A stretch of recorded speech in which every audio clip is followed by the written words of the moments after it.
की तैयारी करने वाले सभी दोस्तों के लिए इस YouTube चैनल के द्वारा प्रतिदिन स्पेशल टेस्ट सीरीज 2023-24 के एग्ज़ाम को ध्यान रखते हुए कुछ महत्वपूर्ण हिंदी और जीके, जीएस, साइंस और करंट अफेयर से संबंधित प्रतिदिन आपके लिए कुछ महत्वपूर्ण क्वेश्चन आपके सामने रूबरू करवाए जाएंगे, जिससे आपकी तैयारी में और चार चांद लग सके। तो अभी तक अगर आपने इस YouTube चैनल को सब्सक्राइब नहीं किया तो सब्सक्राइब करें, बेल के प्रेस को जरूर नोट करें ताकि सबसे पहले नोटिफिकेशन आपको मिल पाए। सबसे पहला क्वेश्चन आप स्क्रीन पर देखेंगे, जिस घटना को वचन से व्यक्त नहीं किया जा सके। चार ऑप्शन आपके सामने, अनुकरणीय, अनिर्वचनीय, अविस्मरणीय या अतुलनीय।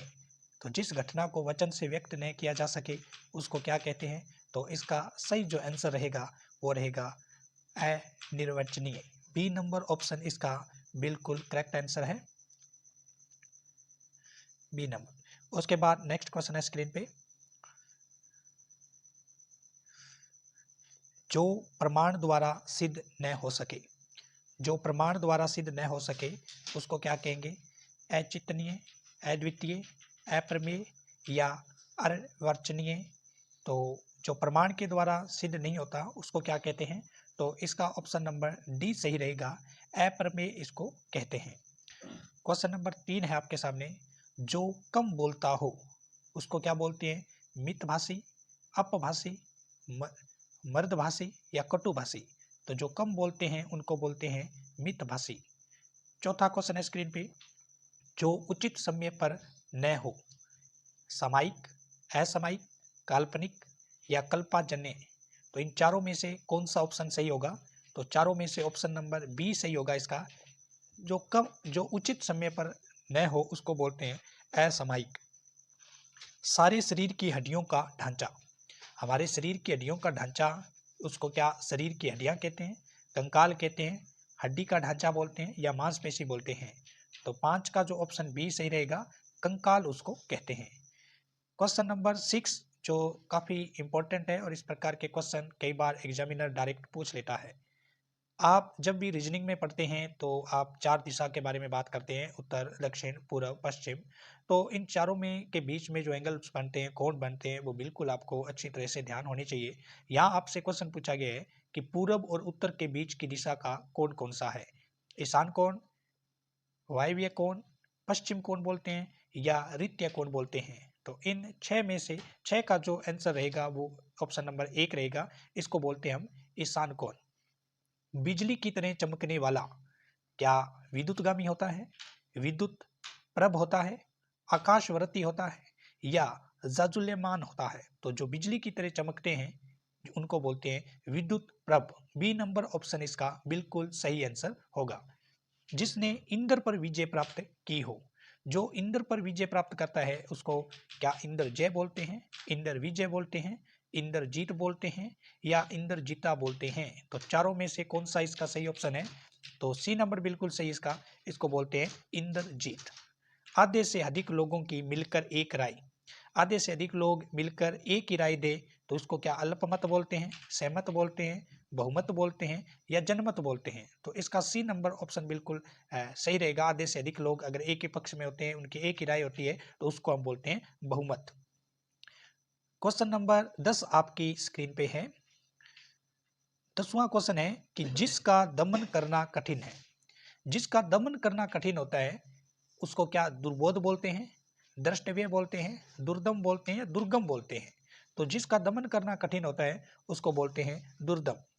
नेक्स्ट क्वेश्चन है 11 आपकी स्क्रीन पे, आदमी की उसे सफल बनाती है वही सफलता उसका योग है।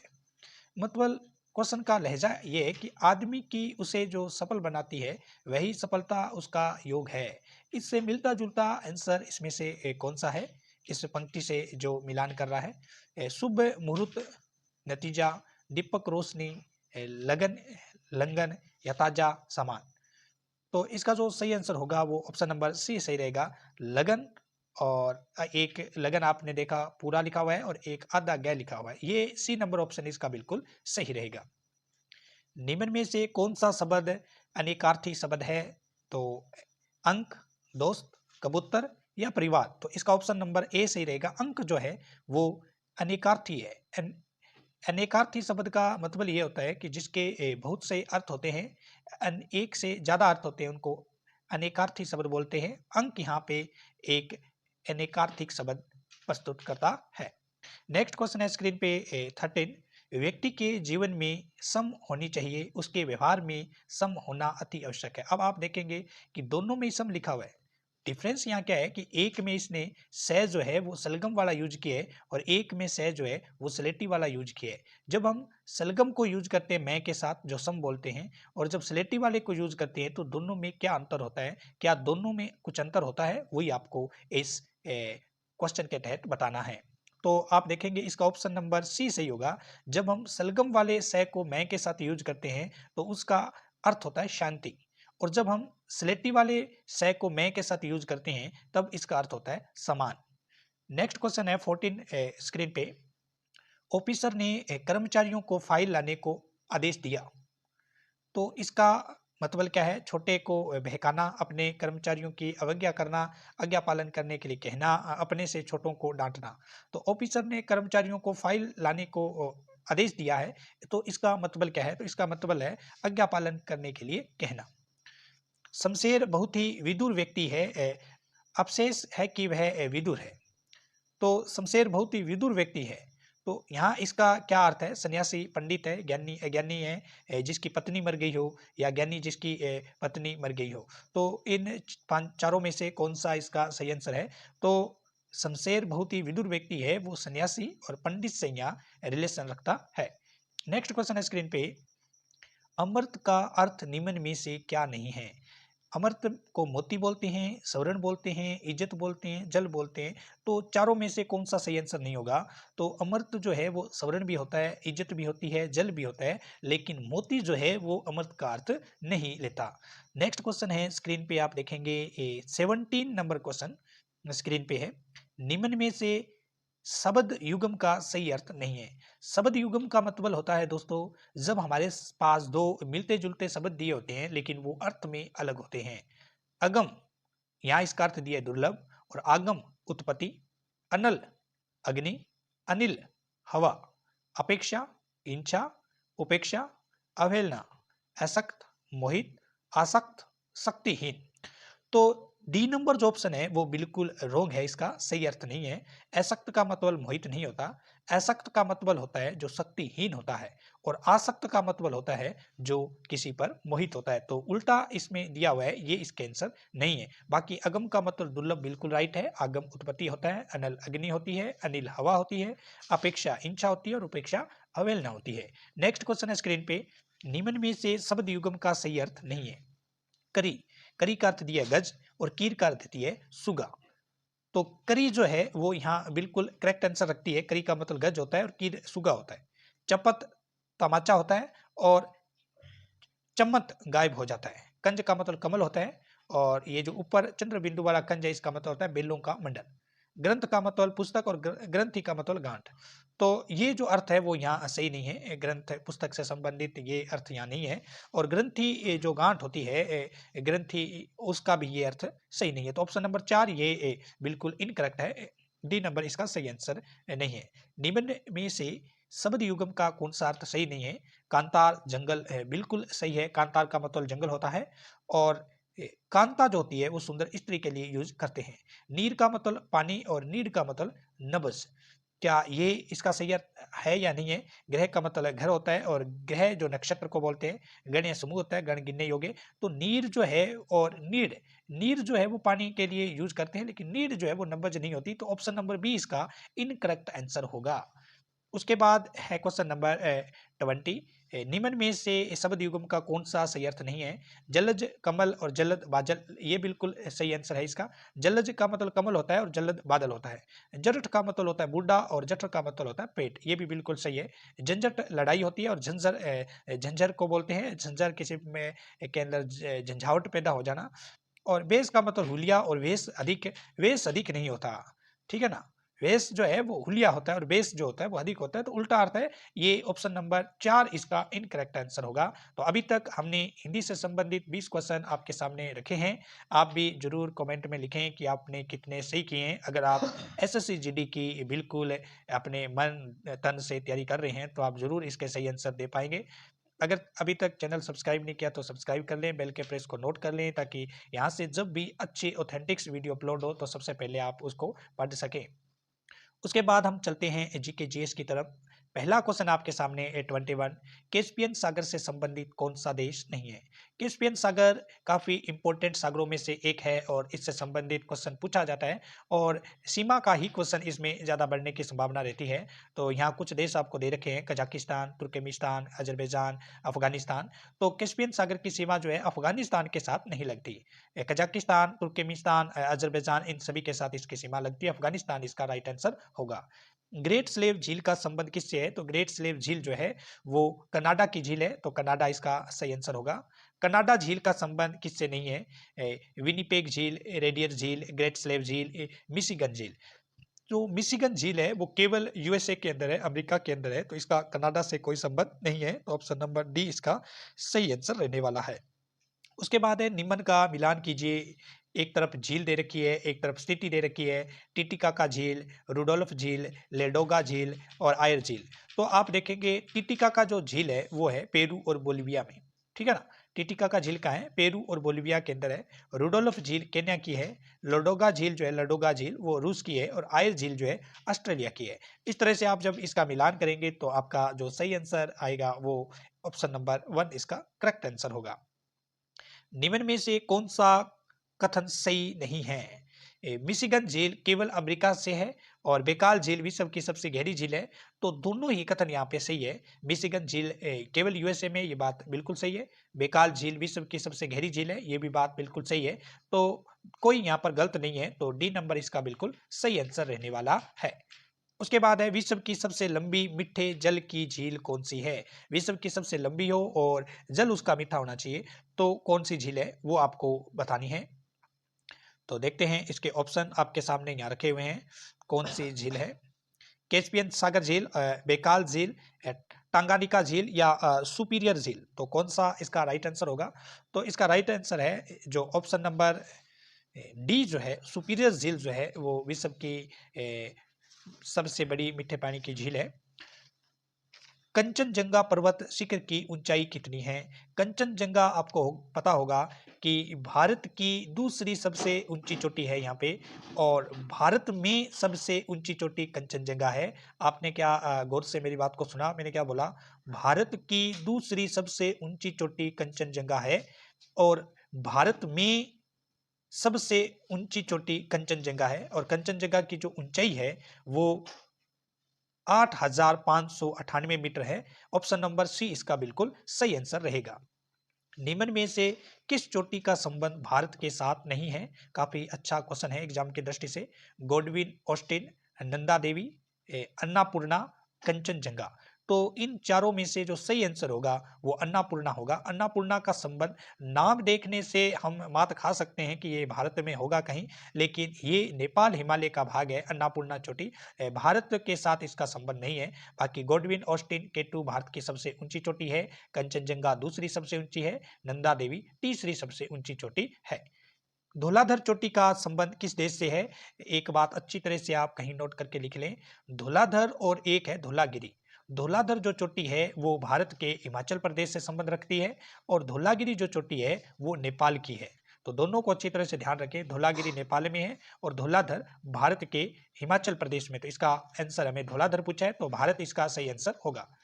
भारत की सबसे ऊंची चोटी की लंबाई कितनी है? तो सबसे पहले हमें पता होना चाहिए कि सबसे ऊंची चोटी है कौन सी। तो K2 गोडविन ऑस्टिन है और जिसकी ऊंचाई है 8,611 मीटर। बी नंबर ऑप्शन बिल्कुल सही रहेगा।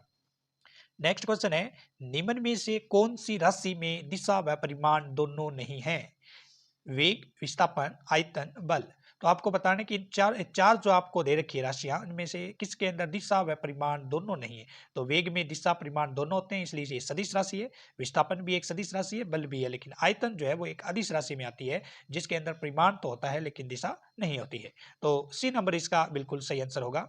एक निश्चित दिशा में दो बिंदुओं के बीच की लंबवत दूरी को क्या कहते हैं, जो धनात्मक, ऋणात्मक व शून्य भी हो सकता है। यह डायरेक्ट किसी राशि की परिभाषा है और वो राशि है विस्थापन, जो दो निश्चित बिंदुओं के बीच की लंबवत दूरी होती है, जो ऋणात्मक, धनात्मक और शून्य तक भी हो सकती है। तो विस्थापन इसका सही आंसर होगा बी नंबर। निम्न में से कौन से नियम से बल की परिभाषा मिलती है? तो बल की परिभाषा, यहाँ दो बातें आपको अच्छी तरह से ध्यान रखनी है। बल की परिभाषा हमें न्यूटन की गति का जो पहला नियम है उसके तहत मिली है, और बल का जो फॉर्मूला है F बराबर ma, ये हमें द्वितीय नियम से या द्वितीय गति के द्वितीय नियम से मिला है। प्रथम नियम क्या कहता है कि कोई भी वस्तु जब तक अपनी स्थिर अवस्था में रहती है, जड़ता अवस्था में रहती है, जब तक उस पर कोई बल कार्य नहीं करता है। तो ऑप्शन नंबर ए इसका बिल्कुल सही आंसर होगा। बल की परिभाषा प्रथम नियम से हमें मिली है। उसके बाद है, किसी वस्तु के संवेग में परिवर्तन की दर उस वस्तु पर आरोपित बल के समानुपाती होता है। संवेग परिवर्तन बल की दिशा में होता है, ये नियम कौन सा है? तो ये डायरेक्ट गति के द्वितीय नियम की परिभाषा है, तो द्वितीय नियम है ये, और यहीं से बल का सूत्र जो है F बराबर ma हमें प्राप्त होता है। उसके बाद नेक्स्ट क्वेश्चन है कि चलती हुई मोटर कार के अचानक रुकने पर उसमें बैठे यात्री आगे की ओर झुक जाते हैं, किस नियम से संबंधित है? तो आपने भी देखा होगा कि कई बार हम जब भी किसी वाहन में यात्रा करते हैं, चाहे वो कार है चाहे बस है, और जब उसका टाइम नहीं होता हम उसमें पहले जाके बैठ जाते हैं। तो जैसे ड्राइवर आता है और उसको चलती हुई मोटर कार के अचानक, या मान लो कि आप सवारी कर रहे हैं, रोड पे हैं, बस या कार में बैठे हुए हैं और वाहन चल रहा है, और अचानक कोई सड़क पर चीज आ जाती है और ड्राइवर ब्रेक लगाने की कोशिश करता है, तो हम क्या करते हैं, आगे की ओर झुक जाते हैं। तो ये क्यों होता है? ये जड़त्व के नियम के कारण होता है, ये गति के प्रथम नियम के कारण ऐसा होता है, क्योंकि जो हमारे पैर होते हैं वो तो बस के जो नीचे की सतह है उसके साथ लगे होते हैं, जमीन के साथ उसकी कंट्रोलिंग होती है, और जबकि जो ऊपर वाला धड़ भाग है वो उस बस की तरह गति करता होता है। तो अचानक जैसे ब्रेक लगते हैं तो वो आगे की ओर झुक जाता है, पैर नहीं झुकते। उसके बाद नेक्स्ट क्वेश्चन है, इंडिया मोबाइल कांग्रेस 2023 के 7वें संस्करण का आयोजन अक्टूबर 2023 में दिल्ली में हुआ, इसका उद्घाटन किसने किया? राष्ट्रपति, प्रधानमंत्री, गृह मंत्री या NSA? तो इसका उद्घाटन किया था प्रधानमंत्री ने। नेक्स्ट क्वेश्चन है, एशियाई पैरा गेम्स में किस भारतीय खिलाड़ी ने भाला फेंक में अपना पिछला वर्ल्ड रिकॉर्ड तोड़कर गोल्ड मेडल जीता है? अपना पिछला रिकॉर्ड जिसने तोड़ दिया है वो कौन सा व्यक्ति है? सुमित अंतिल, राकेश अवस्थी, या फिर आप ऑप्शन में राजेंद्र वर्मा, या कोई नहीं? तो ये कारनामा जो किया है वो किया है सुमित अंतिल ने, जिसने अपना पिछले रिकॉर्ड को तोड़ते हुए एक नया रिकॉर्ड कायम किया है सुमित अंतिल के द्वारा। नेक्स्ट क्वेश्चन है स्क्रीन पे, एशियाई खेलों में शूटर शिफ्ट कोर सामरा ने महिलाओं की किस कैटेगरी में वर्ल्ड रिकॉर्ड स्कोर बनाकर मेडल जीता है? तो इस प्रकार का क्वेश्चन भी काफी इंपॉर्टेंट है। एक 10 metre rifle 3 position, 30 metre, 50 metre या 10 मीटर। तो इसका जो सही आंसर रहने वाला है वो है 50 मीटर राइफल 3 पोजीशन, और संबंध किसका है? शिफ्ट कोर सामरा का। नेक्स्ट क्वेश्चन है स्क्रीन पे, राष्ट्रपति द्रौपदी मुर्मू ने किस एक्ट्रेस को दादा साहब फाल्के अवार्ड वर्ष 2021 का अवार्ड है 23 में दिया गया है, और किसे सम्मानित किया गया है? जिन्नत अहमान को, हेमा मालिनी, जया बच्चन या वहीदा रहमान? तो ये राष्ट्रपति के द्वारा पुरस्कार दिया गया है दादा साहब फाल्के अवार्ड 2021 का, जो 23 में दिया गया वहीदा रहमान को। नेक्स्ट क्वेश्चन है कि केंद्रीय मंत्री नितिन गडकरी ने देश का सबसे ऊंचा राष्ट्रीय ध्वज किस बॉर्डर पर फहराया है? मुन्ना बाओ, नंदाबेट, लोंगेवाला या अटारी बागा? तो इसका जो सही आंसर होगा वो होगा अटारी बागा। तो ये थी आज की ये जो 40 क्वेश्चन थे महत्वपूर्ण SSC GD 2023, और जिसका जो एग्जाम है फरवरी या मार्च 2024 में होने वाला है। जो भी अपने मन से और अपने तन से बिल्कुल इस वैकेंसी की तैयारी कर रहे हैं, उन सभी के लिए इस यूट्यूब चैनल के द्वारा प्रतिदिन, आज से आप डेट नोट कर सकते हैं, प्रतिदिन आपको डेली हिंदी और जीके, जिसका भी इस पेपर में बहुत ही महत्वपूर्ण रोल है, मैथ और रीजनिंग के साथ साथ 40 नंबर आपके ये भी कवर करेंगे, और इसमें आप अच्छा स्कोर कर पाएंगे तो मैथ और रीजनिंग की भरपाई आप यहाँ से भी थोड़ी कर लेंगे, तो ये आपके एग्जाम में अच्छा स्कोर कर पाएगा। तो इसी को ध्यान में रखते हुए इस यूट्यूब चैनल के द्वारा प्रतिदिन हिंदी और जीके जीएस, जिसमें science, history, geography, politicals, current मुद्दे सब पर आपके साथ डिस्कस प्रतिदिन किया जाएगा। तो ज़्यादा से ज़्यादा अपने सोशल मीडिया पर इसको शेयर करें और जितने भी आपके साथी लोग तैयारी कर रहे हैं उनको ये भेजें, ताकि सभी को इस निःशुल्क भरी कक्षा का फ़ायदा हो सके। फिर मिलते हैं न्यू वीडियो के साथ, तब तक के लिए जय हिंद, धन्यवाद।